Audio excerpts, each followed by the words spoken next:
15 मार्च को railway millennium colony में rail अधिकारी एवं उनके बेटे की हत्या को अंजाम देने वाली रेल कर्मी की नाबालिग पुत्री और उसका प्रेमी सिविल लाइन पुलिस की गिरफ्त में है। लड़की को पुलिस ने हरिद्वार से गिरफ्तार किया है, जबकि मुख्य आरोपी मुकुल सिंह ने जबलपुर आकर थाने में सरेंडर कर दिया।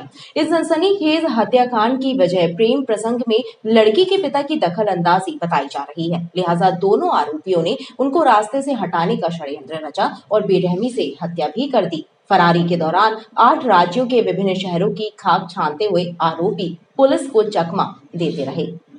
रेलवे मिलेनियम कॉलोनी में रहने वाले रेल अधिकारी राजकुमार विश्वकर्मा एवं उनके बेटे तनिष की हत्या की वारदात को अंजाम देने वाली राजकुमार की पुत्री और उसका प्रेमी मुकुल आखिरकार पुलिस की गिरफ्त में आ गए। नाबालिग लड़की को जहां हरिद्वार से गिरफ्तार किया गया, तो वहीं मुकुल ने सिविल लाइन थाने में सरेंडर कर दिया। एसपी आदित्य प्रताप सिंह ने बताया कि मृतक की बेटी का आरोपी मुकुल से प्रेम प्रसंग चल रहा था और हत्या के पूर्व में राजकुमार ने मुकुल के विरुद्ध छेड़छाड़ का प्रकरण दर्ज कराया था, जिसके बाद मुकुल को जेल हो गई थी एवं बाद में जमानत पर छूट कर आने के बाद दोनों प्रेमियों ने हत्या की साजिश रची एवं 15 मार्च को इस जघन्य हत्याकांड को अंजाम दे दिया।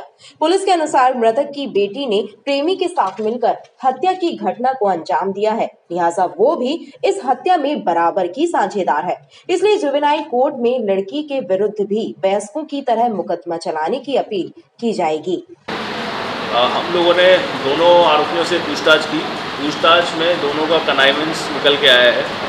जो कारण है हत्या का, उसमें यह है कि सितंबर में एक एफआईआर जो अपचारी बालिका है उसके द्वारा इस लड़के के खिलाफ कराई गई थी और वो उस केस में इसने जो बयान दिए थे वो इस लड़के के अगेंस्ट दिए थे और घर वालों का प्रेशर था, खासकर उसके फादर का प्रेशर था और इसको ये डर लग रहा था कि घर वालों के प्रेशर में ये जो बयान हो गए हैं इसका कहीं कन्विक्शन नहीं हो जाए, इसको दोबारा जेल नहीं जाना पड़ जाए। और सितंबर के बाद से जब वो लड़की से इसकी बातचीत उसके घर वालों ने कट ऑफ करने का प्रयास किया, उसको इटारसी भेज दिया।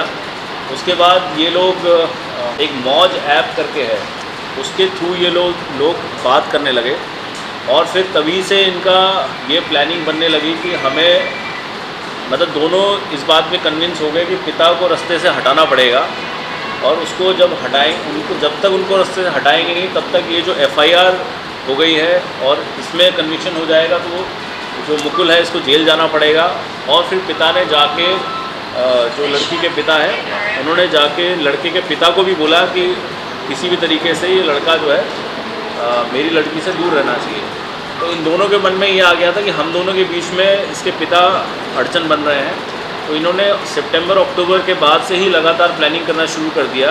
इस प्लानिंग के तहत ये लोग घटना से 2-3 दिन पहले भी जो है शहर में एक साथ घूमते दिखे हैं। उसके अलावा इन्होंने डिटेल्ड प्लानिंग की कि कैसे घर में एंट्री की जाएगी, कैसे जो गैस कटर और इस सब का जो इस्तेमाल है ये दिखाने के लिए इनके मन में ये प्लान था कि हम इससे 2 काम कर सकते हैं। पहला ये है कि इन्होंने जो बैल्कनी से एंट्री दिखाई कि कोई चोर या कोई वारदात करने घुसा है और फिर उसको हम एक प्रॉपर्टी ऑफेंस के रूप में दिखा सकते हैं, जिसके बाद ये मर्डर की घटना हो जाएगी। ये भी इनका प्लानिंग था कि ये जो गैस कटर इससे बॉडी के हम लोग टुकड़े करके और उसके बाद उसको छोटे पार्ट्स में काट के और बैग से हम उसको आगे कहीं डिस्पोजल कर सकते हैं। ये भी इन लोगों का प्लान था। लेकिन जब घटना हुई, घटना में जो अमाउंट ऑफ ब्लड और जो वो था उसको देख के ये दोनों थोड़ा सा इनको ये समझ में आ गया कि बॉडी का डिस्पोजल करना इतना इजी नहीं होगा। तो इन लोगों ने क्या किया कि पहले तो जो फादर की बॉडी थी उसको इन्होंने प्लास्टिक से कवर किया और ये कोशिश की कि कोई पूरे घर में थोड़ा सा अगरबत्ती और ये सुगंध लगाई ताकि उससे जो है बदबू नहीं आए। और जो इसका भाई था, भाई को इन्होंने मारने के बाद उसको फ्रिज में उसको पैक करके उसकी बॉडी को उसके अंदर डाल दिया था। तो ये इन्होंने पूरी घटना की। उसके बाद एक और चीज़ मैं बताना चाहूँगा कि जो लड़का लड़की है ये बहुत ही मतलब दे आर हाईली कमिटेड। इन लोगों को ये था कि लड़के ने पूरे टाइम ये प्रयास किया कि किसी तरीके से मैं कुछ ना कुछ बीच में ऐसा करता रहूँ ताकि मैं लड़की को इस केस से अलग कर पाऊँ। तो उसने उस समय उसके घर वालों को मैसेज कराया। मैसेज करने के बाद वो फ़ोन आया, इन्होंने फ़ोन उठाया नहीं। उसके बाद इन्होंने अपनी सारी स्टोरीज इस प्रकार से बनाई कि जो है ये लड़का ही मेन आरोपी दिखे।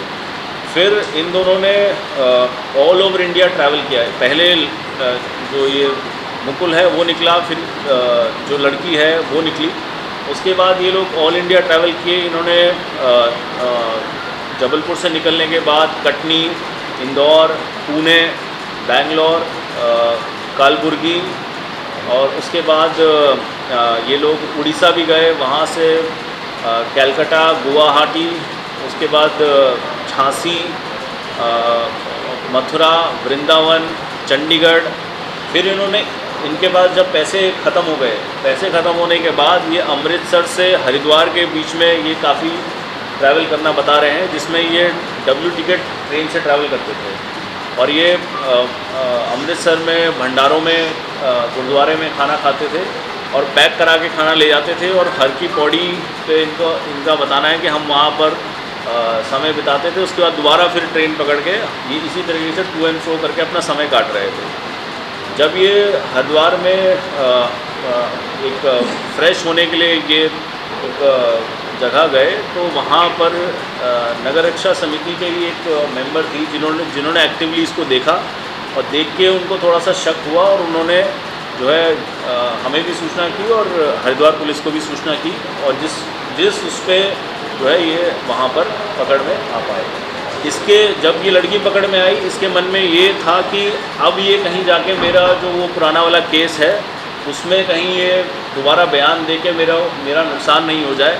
तो ये उस कारण से, और इसके बाद सभी पैसा और ऐसी कोई चीज़ बची नहीं थी, तो उसने फाइनली आके यहाँ पर सरेंडर।